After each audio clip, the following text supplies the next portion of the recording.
So, Mr. Barr, Mr. Donovan, Mr. Lucky, I'll pose this question to all of you. What strategies are being implemented to prevent the potential smuggling of fentanyl by Chinese nationals specifically entering the country? Well, interdiction or stopping the distribution of fentanyl has to be a layered approach.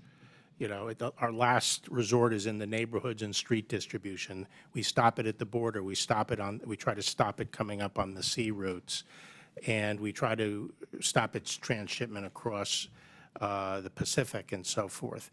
But the most, and I think why I think that this hearing is very important and the report is very important, is it focuses the spotlight on the place that we can have the greatest impact, which is the production in China. It's one that is the weak link in the Stop chain. it at the source first. Yes. And then focus our resources here at home on prevention from it getting across the southern border. Is that fair? Right. I think you have to do all of the above, but I think the one that is most cost-effective and by far the most effective, is stop it at the source. And in the realm of synthetic drugs, we have to remember that if you're not worried about safety, then there's no limit to the human ingenuity to create dangerous substances. So fentanyl is not a one-and-done problem. There'll be generation and generation of synthetic drugs that are not responsive to Narcan and other things. Nitazene are coming in now. I have heard from major cities that they are now seeing that wave to build. 2 years from now, this hearing would be on nitazenes, which are not responsive. They will innovate to find a way around all the good work that we do to try to stop That's it. why we have to stop the synthetic drug problem in the countries that have the industrial base to do it, and that's China.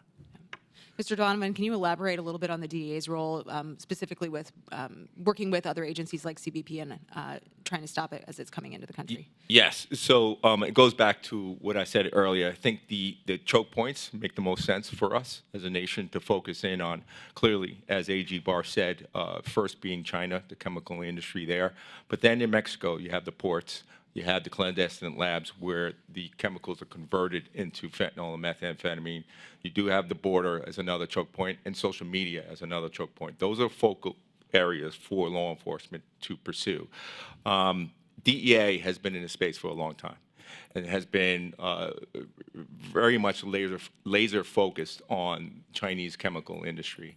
Goes back 20 years with ephedra, monomethylene used to make methamphetamine. And so it's gotten heightened because of fentanyl and obviously the crisis that followed. But it is a top priority of DEA, and they work across all government agencies to share intelligence, to coordinate efforts, and pursue and hold those criminal groups accountable.